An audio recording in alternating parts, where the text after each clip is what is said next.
Hello, everyone. Welcome to the show. This is eLearnChat. My name is Rick Zanotti. Dr. Susan Nash is not with us today. She was feeling a little bit under the weather. She hopefully will be here next week. But never fear. We have a great guest today. He's a good friend. Lives up in the northern Canadian part of the world, Canada. And he is Ajay Pangarkar. You've seen him before. He's a fellow, a CPA up in Canada. Plus, he's an e-learning guy. He knows a lot about e-learning. And we're going to talk about his new book today. There's always a new book coming out, isn't there? How you doing, Ajay? Very well, Rick, and glad to be back. And I may be regaining my co-host seat here a little bit. You might. He's also co-hosted the show before, so this is not new to him. Here we go.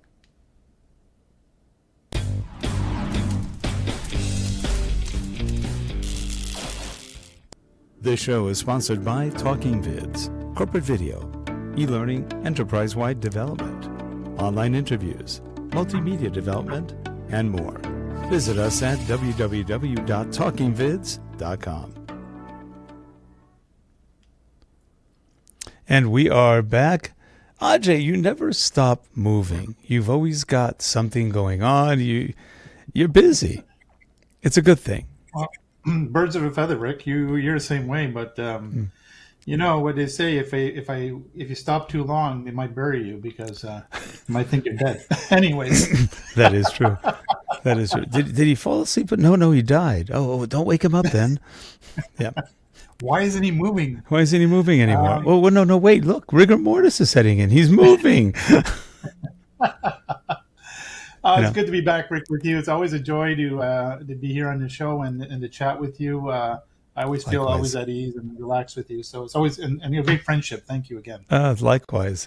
And you've got a new book coming out, and it's a book that when you told me the name of it, I go, aha.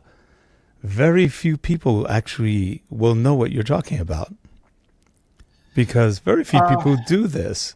Let's ask people to wait a second. Leslie, would you like to show the book he's got coming out? There it goes. The Learning Metrics. Yep. The Art of. Well, I think they're going to drop the art, but it's going to be the learning metrics for sure. And it's going to be, the subtitle is How to Measure the Impact of Organizational Learning. So hopefully it will resonate with the audience, both in the learning and development field, as well as operational leaders, which is I'm also targeting. So, yeah. But it's amazing. You and I have talked about this many times before. Yep. And hold on. Let's go back. Are we back? Yes. Okay, here we come back. Oh, here I come back. There we go. All right. We've both been in the field a long time, and we've seen this over and over and over again. Not a lot of organizations really do learning metrics or even know what they are. In some cases, the LMSs are poor, weak. They don't really cover a lot. In other cases, everybody's worried about doing checkoffs. Check, I did this. Mm-hmm. Check, I did that. They did this. They did this. I'm now safe from lawsuits. No, you're not. But that's another issue. Or they just don't even know what to measure. Why would I measure that? How should I measure that? What's a KPI? It's a key performance indicator. What does it indicate? Well, your key performance things that you define for a company to be successful. What is success? I mean, I've had those conversations with some people pretty high up in structures, and I just go slowly and explain what we do. It's sort of a shame because people take on e-learning, but they don't really get into it with any idea of trying to make it useful as a performance tool, as a way to know, hey, we're doing better as a company or we're doing better as a group. What's your experiences? What have they been? Well, the conversations you've had have not been terribly different or as far off the path as I've had. So, it's not that learning practitioners don't realize that they have to be held accountable for the learning efforts that they deliver to the organization. But you brought up a point is that I think they struggle to find the tangible ways to actually do it because, let's face it, learning is one of those areas in operations that is very intangible, right? It's Yeah. hard to put your finger on it, because what we're really doing, and if we put it in laypersons or just in blunt terms, we're trying to shove new knowledge into people's heads, Yeah. and hopefully that knowledge translates into better things as the output, right? So Mm-hmm. from the person. And so how do you actually go about nailing that down and saying, hey, yeah, I made Rick smarter and this is what he's doing with it?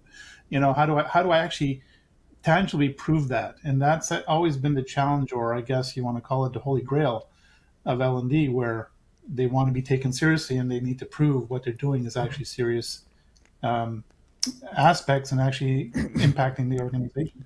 Yeah, and in some cases they can do it seriously and impact the organization.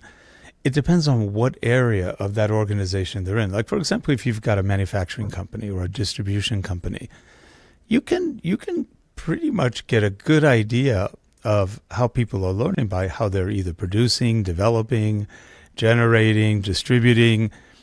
Those are tangible things that can be tracked. So you can say, well, we used to have, or even in customer service, we used to get 1,000 calls a day.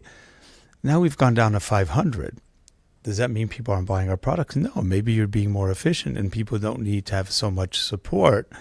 So you are training people, or maybe you're getting people off the phones more quickly. That's one. For example, I've worked in a lot of distribution firms, and one of the key KPIs was how quickly can you get someone off a phone for support. You don't want to keep them on for minutes and minutes or hours. In some cases, it could be a really long time. You want to get the answer to them quickly so they can solve their own issues or figure out what's going on. Or another thing, how do you develop a product? Let's say you've got to go through several steps to make a product happen. Well, but at the lathe machine, it's not working. What's going on? Are we not training the lathe operators correctly? So you create some training, and now all of a sudden, it doesn't take that long on the lathe. Well, that's measurable. But a lot of times what I notice is it's harder to measure the human performance of, let's say, an HR person or HR talent or things like that, because so many things can go into that aren't easily measurable in a company. Would you agree to that the hard training, the hard subjects are a Yeah, little bit easier to train, whereas the soft ones, it's a moving target? it is. When you talk about more of the softer areas, like, as you mentioned, HR or the leadership skills and that kind of stuff, Yeah. they become a little more difficult to nail down, right? But let me step back, because you said a few interesting things, as you always do, Rick, and understanding the where we interject as far as the operational process goes. So, you know, I think when I say we, I'm talking about the learning space itself. Mm-hmm. Forget is that we're not the only ones involved in the operational process. The word organization means a sum of parts that come together to produce another output. We organize things together to work something out. Learning is one part of that. I guess call it a cog in the wheel of the overall company. But there's other cogs, right? And so, as good as we want to do, and maybe the lathe operator is working better, but there might be other issues in the operational process impeding Mm-hmm. the improvement, and that's a process issue.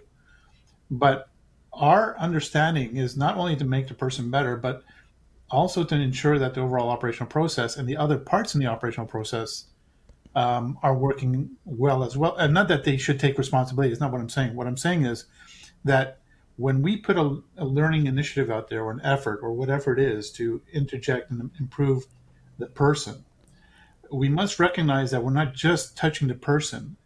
Consequently, we're also touching, as we touch that person, not physically, just so I don't get any letters, as we're touching mentally the person and their knowledge, we're also impacting other ancillary areas of the process or other departments that affect the learning. And here's my example. If you want to work with a tangible example, let's say an organization comes to me and says, "Hey, Ajay, we want to improve our sales department, improve our revenue and output, and all this wonderful stuff, and we want to close more sales." Okay, great. Go to town. We go to town, we build a training program, and we improve the sales team, and they're closing sales left, right, and center. What we've forgotten is that maybe the manufacturing department can't handle the increased capacity. Mm-hmm. And now we have a bottleneck because now sales is producing a significant amount of sales where manufacturing now is saying, whoa, we can't handle this. We're not prepared for this influx of orders. And the manufacturing, this was not planned for. Now, a learning professional or a practitioner should think about, if the learning team came to me and says, we want to improve revenue, I would say, okay, great, let's go to town and try to figure out where your weaknesses are. But before we do that, if we make these improvements, can we talk to the other parts of the organization that are going to be impacted by the improvements that you're going to make in your department? So now we bring in the manufacturing department and say, hey, if sales increase by 10% by us doing this training program, can you handle that increase in inflow? And do you require any type of developmental work with your people to make sure they're prepared to handle the inflow? So there's this, and within all this, going back to the metrics topic, Rick, within all this, we have metrics and measures and KPIs you mentioned for the sales department and for the manufacturing. And we want to make sure it improves across the board. And we may not be responsible for controlling all those metrics, but we will have influence on them as we move forward and provide a solution that actually works. But again, to your point, these are very tangible, hard, quote unquote, hard skills, as you mentioned, that can be measured, right? And I won't get into the softer ones yet, but like the leadership or any other thing like that. But those are the primary activities of the business that we need to be concerned about. And if we're going to make any difference, I guess one advice I give to learning practitioners is stop focusing on the learning and start focusing on the doing, because nobody in the organization cares about the learning. And I don't say that lightly.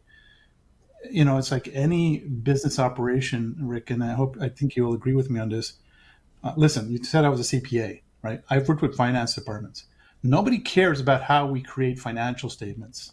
What the leaders and stakeholders care about is the output of those financial statements. What information are they deploying to them? They don't want to know how we made those financial statements. Nobody cares how we made those financial statements. The same way nobody cares how we make the learning, but they do care what the learning is going to deliver to the organization. Right. Okay, I'll stop talking now. Yeah, I agree with that. And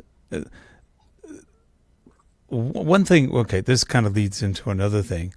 A lot of learning departments don't go out and look for things to improve upon. They tend to be a reactionary department. People go to them and say, I need this or I need that. And then things start happening. But the learning departments, which could also be considered part of a quality thing if they think about it, because they have access to a lot of different systems, a lot of different processes. So as a result, if they took the consulting approach, they could start analyzing and observing, we're having some problems here, and there. Let me go talk to those people and see if we can do anything to make it better for them. That happens in some organizations. It doesn't happen in all organizations. And as a result, you kind of get into that, are you just going to sit and wait for something to happen, or does it happen? A lot of things are tied, like you said. There's a homeostasis in a company where things sort of become balanced. The cold isn't that cold, it's not that hot. We're kind of in a nice place. We don't want to run in panic mode all the time, because that brings it up here, you bring it down there. So all the things that organizations do really is to try to make a profit, make sales, keep customers happy, and keep the internal staff happy. Not necessarily in that order. Different companies have different objectives. But if a company is not running as a whole, if they're running, and there's a lot of companies that run very badly, and they could be multi-billion-dollar companies or very small companies. It doesn't really matter. I've seen some very large companies run pretty pathetically, and others who are small run very efficiently, and vice versa. So then they have many times training groups who sit around kind of waiting, and then they go, I don't have much to do. Well, have you asked for any work? No, why would I do that? So we miss opportunities. And so metrics, to me, metrics are a really good way to figure out what people are doing. I know some companies, and we've worked with some, that have to train their people yearly somewhere between 24 and maybe even 48, 50 hours of training a year. That's a lot of training. That's a lot of courses. Some courses are 10 minutes, some are 20, some are 30, some are an hour, some are 2 hours. It's a lot of training to do that. Most people hate it. If you talk to the corporate American people who are, or not American, but just any corporate person anywhere, they hate taking training. One, because they don't find it that interesting, and two, once they've taken it, they don't want to take it again. It's a mandatory refresher, and they start crying. It's so these are things that make measuring metrics a little trickier because you're dealing with also an emotional issue of, I don't really want to take the training. I have to take the training. I'm forced to take it. And then you have people who make you take the training and really force you to go through every slide until all the voiceover is done, and then you get to click OK.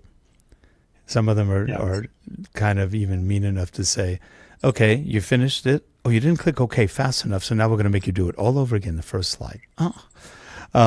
I've seen stuff like that. It's really scary. And you try to talk people out of it and say, in adult learning, they're not adults. What are they? They're not adults. Okay, great. And there's a lot of interesting people out there who have an interesting way to train. And all you can do is try to advise someone. That doesn't mean they'll listen. But once you start giving them some metrics of what they've done, one of two things happen. They either get frustrated, well, let's say three things. They get depressed, or they get happy because things are actually going better than they thought. What's your experience been in the area of metrics? Let me unpack a few things that you brought up that are very relevant. One of them, I'll start with, I'll get back to the metrics for sure. I want to answer that question. But one of them, you talk about learning, waiting for people to come to them for training, to dictate training. And it's like, here's where the letters are going to come in, and you can redirect them to me, Rick, because what I'm going to say is not terribly pretty. I always said, if you're being reactionary, then there's no relevance for learning within the organization. No. Because if you are being the quote unquote, as a lot of learn people will say, we're being order takers now. Mm-hmm. Well, you're only being order takers because you're sitting your asses in a chair, not going and be proactive to find out what's going on in the organization. You're not, as you put it, the term being the consultant or the internal therapist, as I like to call it, inquiring about where they need help. You're not leveraging your subject expertise. You're allowing other people who don't have the learning subject expertise to dictate the learning to you what they need. So like to your point where somebody comes to you and says, hey, I need training in X because my people are not doing Y. And it's like, well, why is that manager coming to you and telling you what they believe their people need when you should be doing that? Right. So if you're sitting on your asses in your cubicle waiting for people to come to you, let's be honest. Let's axe that line item from the financial statement because that's a waste of money. I don't need you I don't need people to do that. Then I can have the managers dictate themselves in their own training. That's the first point. The second point is the other whiny part of learning is that, well, they keep cutting my budget. Well, again, it reasons to the same point because you're not adding any value. And it's not personal. I hate to say this, but it's not personal. It's business. If you're not adding value into your organization, you're irrelevant. Yeah. And the money that goes into you, if you're not delivering value, will be allocated somewhere else that's going to deliver value. So if your budget is cut, you have to ask yourself first, not why are they cutting your budget? What did I not do to deserve to get that budget cut? And you have to switch it around because it's nice to blame others for cutting your budget, but really you need to look in the mirror and decide yourself, where am I not adding value? Because trust me on this, you and I have worked for companies that I know value learning in the organization. There's one company, I won't name it, it's named after a fruit. I won't name the company, but it's named after a fruit, that I've worked with 5 or 6 years, that during downtimes, they actually increased their budgets in the learning side because they knew this was a time to start ramping people up when the cycle turns around. And their people will be prepared. And if you look at that company, people know who I'm talking about, you see that they're one of the first $1 trillion companies with 10% market share. So let's figure this out here. When you go into the cultural side of things, their learning people are not an afterthought. They're not irrelevant. They don't wait for people to come to them.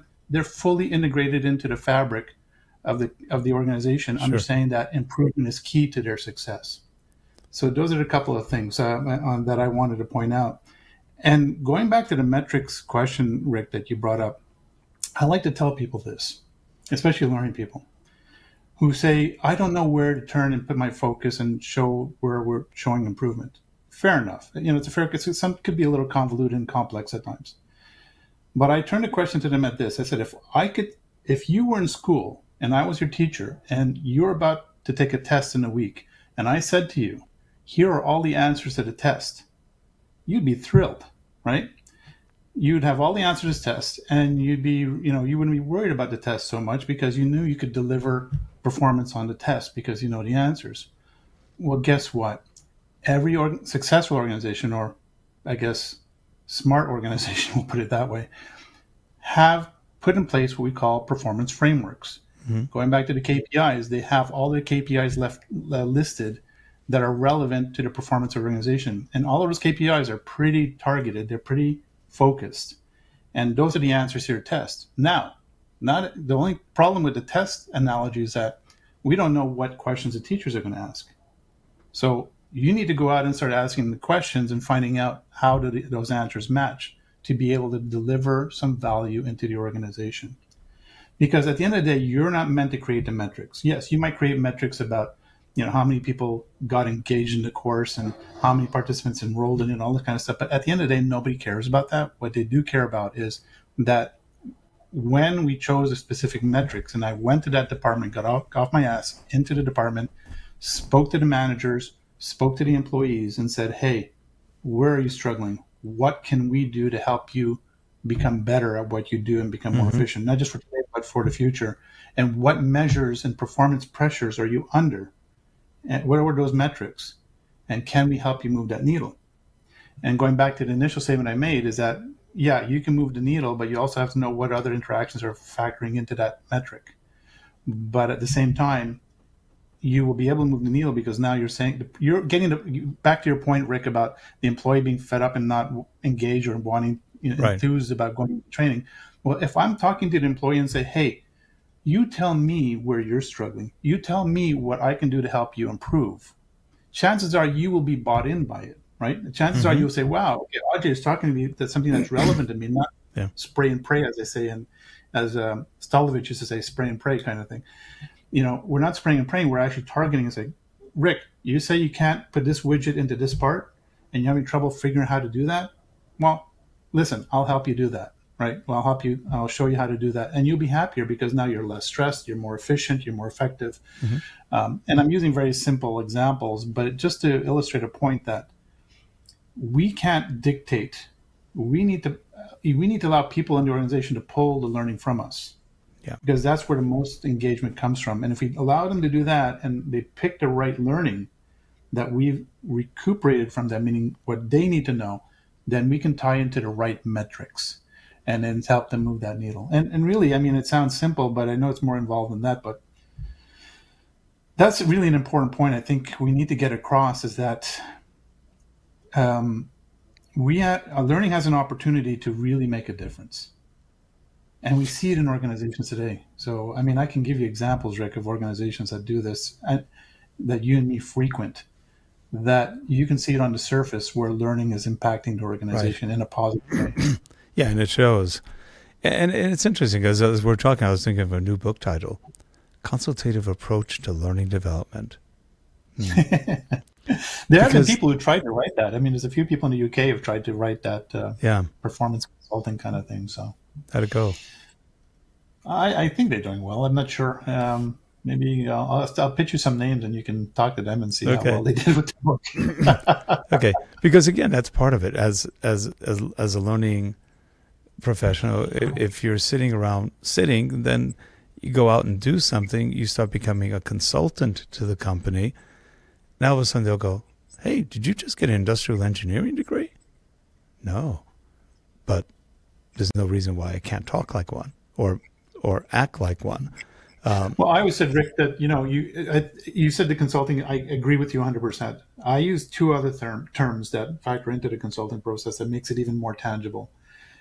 I say to learning people, become an investigator, So go around and digging and finding out the information. So go sit with the operational manager, go to different departments and just have a chat with them, meet with them over coffee, whatever, have a meeting with them to Sure. learn about their business, become that consultant, right? Learn about their business, learn about what they're doing, and find out what their struggles are.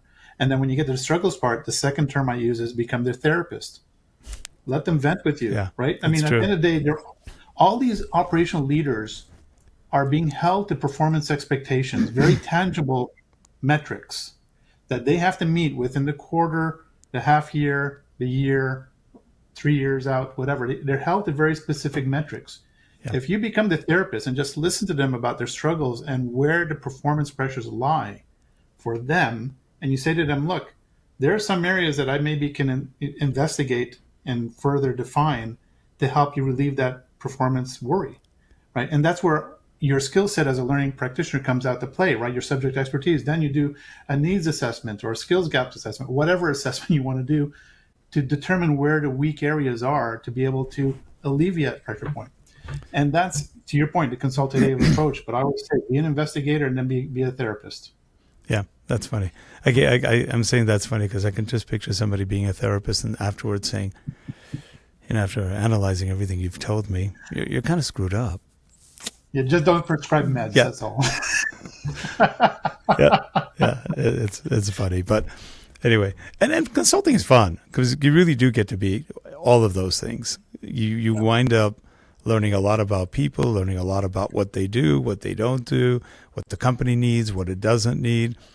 And one of the most interesting thing is a lot of companies are doing it right, but it's almost more fun going to the ones that are all messed up because then you really have something to do. They never call me. They never call you. It's always the ones who don't need me that call me because they're always trying to improve, right? It's the ones that are messed up that don't know they're messed up, right? So, yeah. And of course, when you go to the ones that are all messed up, after a while you go, I don't know if they'll ever be better. There are some that you just go, we have some critical illnesses here. We've got to really dig into this one and clean it up. And it's amazing how many people don't want to clean things up. They try to push it under the carpet for the next person. There's a lot of that too, in a lot of corporations because they figure, yeah, I'm not going to be here forever. I'm only going to be here 4 or 5 years, and I'll leave the mess with someone else. And they do. yeah. And it's not good for companies. It's not good for employees. It's not good for anybody. How do you measure? Have you considered anything about measuring the learning metrics and really other performance metrics when you have such a remote workforce now? It's funny because this statement I'm about to make get dated over time in the video, but I'll say it anyways. Recently, it sort of date stamps the video that we're talking right now. Zoom has just mandated a lot of their workers to come back to work, the office, and I'm like, okay. This is Zoom. The first thing to think is that the company that's been promoting remote work is now forcing their employees to come back to the office. Oh, that's funny. Yeah, seems a little bit of hypocrisy here, but anyways. And so, as you know, I do speak with media a lot, and I've gotten a few calls lately about that news item. And I'm saying, well, there's a couple of things that play into that about remote work, and we'll get into the metrics and the learning side of things. One is, for me, it's about poor management. Because I've been to business school and I know when I learned it, it's like you were in a physical location managing people physically, that kind of stuff. So remote work is not in the curriculums per se about how to manage people, but the ones who are able to do the remote work, meaning able to manage people in remote work environments, are really skilled. But the metrics don't necessarily change in that because I've always promoted, even before the pandemic and all this kind of stuff, I've always promoted for the fact that you don't manage the butts and seats, you manage the performance expectations. So I don't care if Rick is in California or Colorado or in Canada, anywhere. I don't care where you are, Rick. But if I give you a mandate to do a specific task, then I set up the parameters to do that, right? Between a quality level of metrics, the timeliness of the metrics, and all this kind of stuff. And as long as you deliver that, cool. As long as that it's not required. I mean, there's a little bit of privilege here. Let's be honest, right? To be a remote worker, you have a bit of privilege because you don't really have to show up a location to produce something. right? True. Which is the industrial thing, right? If you had to go to a factory or something, you can't remote work a factory. Or like my friends in media, like they can't. Well, I guess they could. They have during the pandemic, but a lot of these media outlets have studios, so they, production environments, so they show up because it's more professional. Mm-hmm.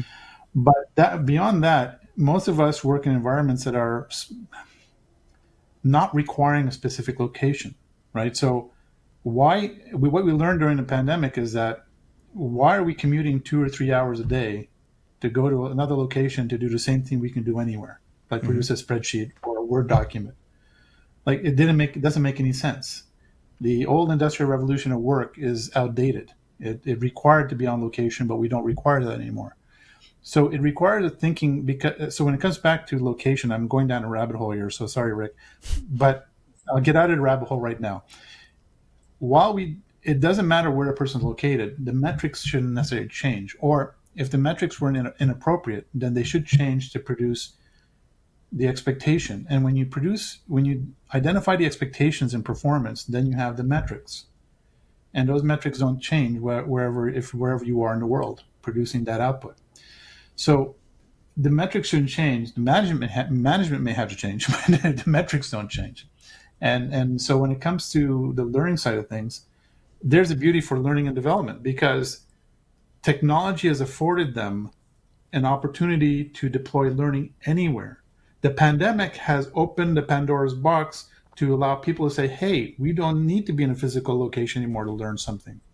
We can be online. And even though prior to the pandemic, that was something that appealed to leaders, after the pandemic, now it's even more appealing. So we have come to a point where we can deploy learning anywhere, anytime, to anyone at any given point they need it. Plus, the technologies are so advanced and continue to advance with AI and all that allows us to monitor metrics within the technology, just like marketing does with engagements on the internet, right? So we have that capacity to measure those metrics in learning that make it tangible for the organization. So that's all I have to say about that. It's gonna open up the other Pandora's box of not everybody can work remotely well. There's a lot that don't. There's a lot that do. Well, that goes into the management side of things, right? And I know you and I were not going to solve that, because if we did, we'd be doing this on a beach somewhere. That's true. That's true. We're logged in, of course, though. Yeah. Well, we are actually out of time. As always, it's a fun conversation with you, and have to have you come back on again and do some more of this, because... Well, Rick, you can always, those letters, the controversial letters you're going to get, send them, just forward them to me if it's addressed to this show. That's right. Yeah. Oh, this one's ticking. I wonder if Ajay wants that one.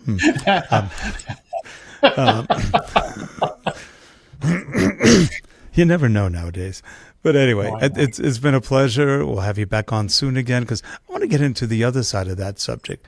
How do you work with people that need training, that are remote, maybe aren't the right types for remote, and how do we measure metrics on them? And by the way, your books will be coming out somewhere around November, I think? No, actually, so if people register at the site, they'll get it'll be eligible as of November. They'll get a 20% discount if you register. But the book is going to be released May 2024. Oh, great. Okay. Yeah, so they'll get some previews of things happening. That'll be great. Good luck on that. Yeah, and a 20% discount. Who can't refuse a discount, right? So nowadays, no one. No. So that's good. And again, it is called thelearningmetrics.com. Go take a look at it, and I think you'll enjoy what you see there. Have a good one, Ajay. Thanks a lot again. Have a good weekend. And if you're interested, you can leave your notes and comments below on the video, and we will get back to you. Take care, everyone. We will talk soon. Bye-bye.